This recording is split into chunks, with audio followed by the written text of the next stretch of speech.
Okay, well, I got it all cleaned up. Everything's cut in. Well, what am I gonna do when this paint dries? Yes, like I said, I'm gonna clean up that edge along there so that that grout line looks nice and straight again. And I just use this crummy putty knife and a small little dinky screwdriver. And I'm gonna make that look nice and straight. You remember what it looks like now? I did a pretty good job cutting in, but it's gonna look better when I get done. Okay, and there's some spots up there. You can see it looks sporadic, doesn't it? But that's because the grout is kind of pushed on there, and the paint line is straight, but the grout, it's just funky how it works. And so I want to get that looking nice and straight to the naked eye when you're standing back here. You know, oh yeah, doesn't it look good? Yeah, VideoJoe did it, and somebody's going to say, yeah, it looks like crap. Why is he trying to teach people how to paint? Well, I'm not a painter, and when I get done, that's going to look great. And I checked all this and hit a couple spots here and there on the top, straighten that out. I looked up here, there was a couple little areas that had a little bit of light white coming through still. That's right there, still wet, I think.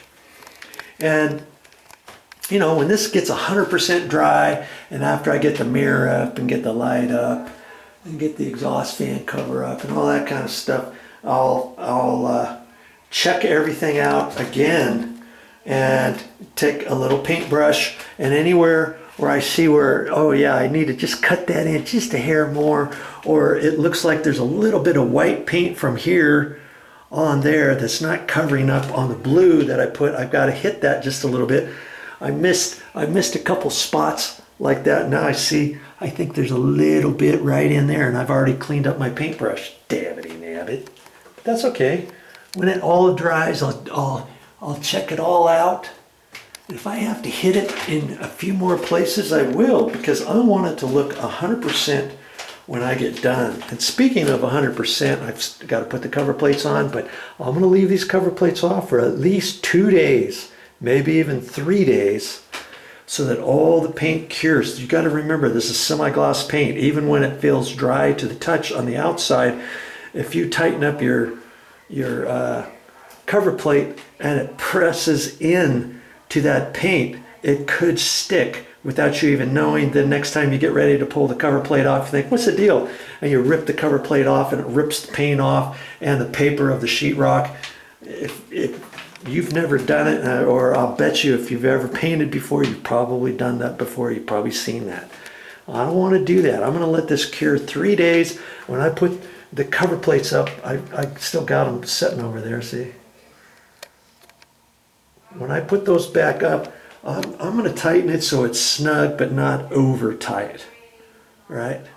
And then I'll go along when this dries, probably not today, but after a day or two, I'll go along here, clean this up so that this edge between the countertop and the caulking is nice and straight. There's a couple little spots here and there. I can straighten that up right there. That's just a little bit of extra paint that's on the top edge of this. Same with that all along here. I can make that look nice and straight. Okay, and this one looks pretty good. I don't think I have to do much with that, but I'll check it out later. And then I'll even check out around the edge where I'm right up against the trim of the cabinet. If there's anything on the trim of the cabinet, I noticed there's a couple spots right down there in the corner. When it dries, I'll be able to clean that up. Okay.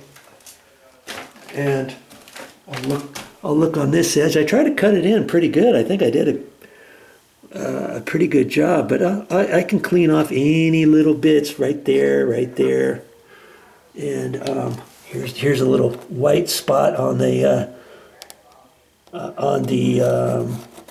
the grout right there when I painted that. I can clean that up. I can clean that line up on the grout. Okay, so all those kind of things, and I'll check the top of the baseboard. Because this was tile and they grouted that along there. I'll look at that, make sure it looks a little straighter, or wherever I have a little paint excess, you know, right there, right there, right there, right there. I can just run my crummy little putty knife along there and get that nice and straight after this paint dries and cures up. Okay, and then it'll look 100% better. Hey, anything that you need to do to make something look good, you've got to spend some extra time on. Yeah, could I leave it the way it is and call it good and slap everything back up and say, okay, that's as good as I can get it? Yeah, I could do that. But I want it to look like a painter did it, not an average Joe. All right. And when I get all this done, I've got to clean everything. I'm even going to clean the tiles again. I'm gonna seal. I'll probably put 2 coats of sealer on the tile and the tile floor. I'll probably put 2 coats of sealer, and I might do some videos of that too. And then I've got some hazing on the glass. See that right there?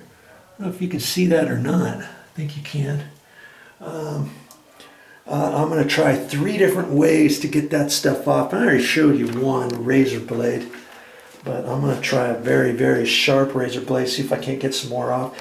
And then there's some stain remover stuff you can use, and then there's something else you may not have ever have known that could clean that off. And I'm going to try that too. I've never tried it before, and I believe it's going to work. I even looked it up on the internet to make sure. And I'll show you that. I'll show you all that stuff next time. When I get done with this, I might do a follow-up video, or I might add it to the end of this clip too. Okay, so look on there and keep watching to see if I show you what this looks like after I clean it. I think I will, and I'll do that next. Okay, well, that's all I got for this time, but I'll be back with more videos.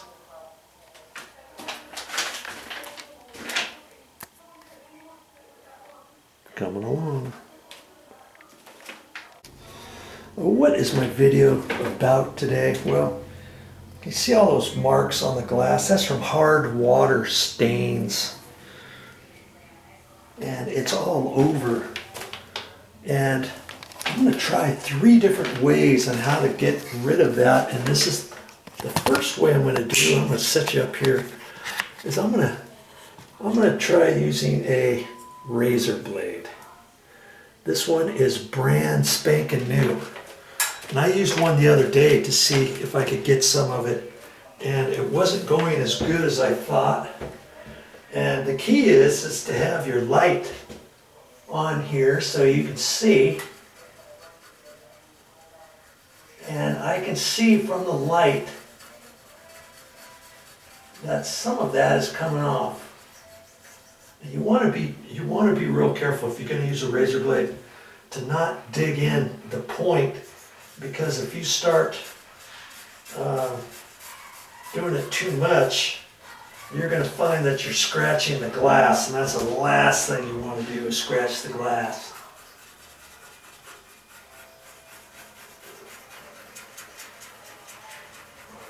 And I'm not holding out too much hope with a razor blade, but if you've got a whole lot of stuff on there, you might surprise yourself at how you can get some of it off. Now there's a whole bit right above here, and I'm going to take it off. It's coming off.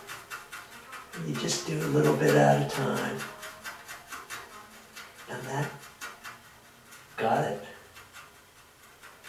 Well, there's just a little bit on there, but It's way better than it was along here, just with the razor blade. And make sure you have some light. I got my construction light on. Let's see, I'm going to try to take that off using a different technique. But if you got it on there kind of thick, and I see it's kind of thick on here, razor blades will do it. See there? I don't know how well this is showing up, but I showed it to you before. I'm going to go around this round thing. I can see this dusting up and coming off. I'm going to stop it right in here, just so you can see the difference on what just a razor blade will do.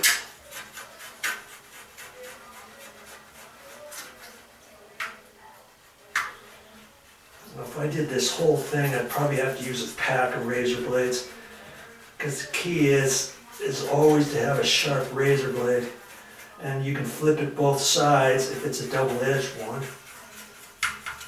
and then go up this way, and then go backhand it and go down a different way, and you'll find that you'll think, oh, okay, there it's come off some more, and there's a little bit on the outside even.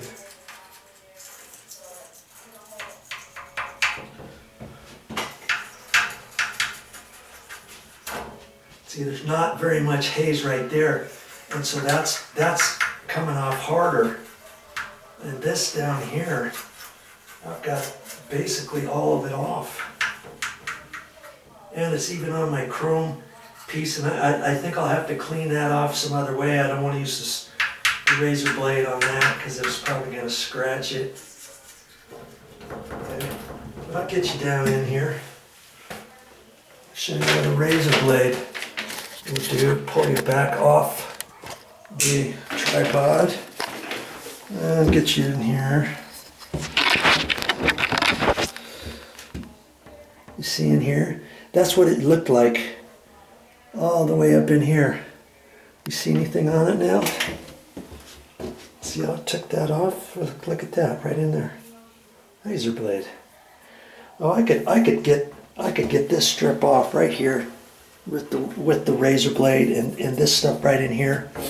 But some places, see where it's hardly even showing up in here. It's harder to get off with the razor blade because it's not as thick. But see, that's virtually clean there. What do you think? Okay, well, that's one way to get it off. And you can use a little holder like this. And this, I used this razor blade before. This one wasn't as sharp as this one. I've got to remember all these things because I like to keep my razor blades, even if they're, if they're not sharp all the way, but there's still some good use to it, I can still keep them, and maybe I can put them in this container or put them somewhere else, wrap some masking tape around the edges, knowing that this is one that's not 100% sharp, So razor blades, and this was just a little 10-pack. You can buy them at the store like this. You can buy a 10-pack. You can buy I think a 100-pack. You buy a 100-pack, way cheaper than buying 3 at a time or 10 at a time. If you know you're going to use a lot. But if you're going to get something like this, maybe it comes with one backup or something, or just that, then I would say get something like this, and it might be a 10-pack or a 5-pack or something, and away you go. Okay, well, that's one way to get it off the glass. How else do you think we could get it off?